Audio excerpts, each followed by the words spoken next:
ذكر ربه يسلكه عذابا صعدا। এটা এই জন্যে আমি এর দ্বারা তাদের ঈমানের পরীক্ষা নেব। যদি কোনো মানুষ তার মালিকের স্মরণ, ঈমান ও আনুগত্য থেকে মুখ ফিরিয়ে নেয়, তার মালিক তাকে অবশ্যই কঠোর আযাবে প্রবেশ করাবেন। المساجد لله فلا تدعوا مع الله أحدا।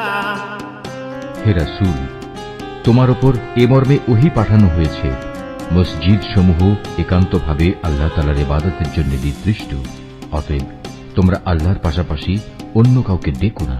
وأنه لما قام عبد الله يدعوه كانوا يكونون عليه لبدا। যখন আল্লাহর এক বান্দা তাকে ডাকার জন্য দাঁড়ালো, তখন মানুষ কিংবা জিনের অনেক সদস্যই তার আশেপাশে ভিড় জমাতে লাগলো।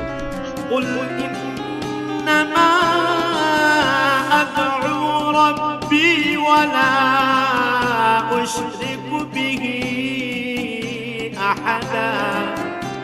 এদের তুমি বলো, আমি শুধু আমার মুনিবকেই ডাকি, আর আমি তো কখনো তার সাথে কাউকে শরীক করি না।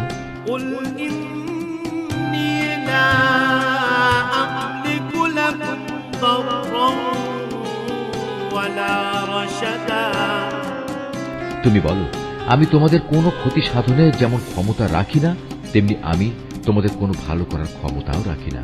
قل إني لن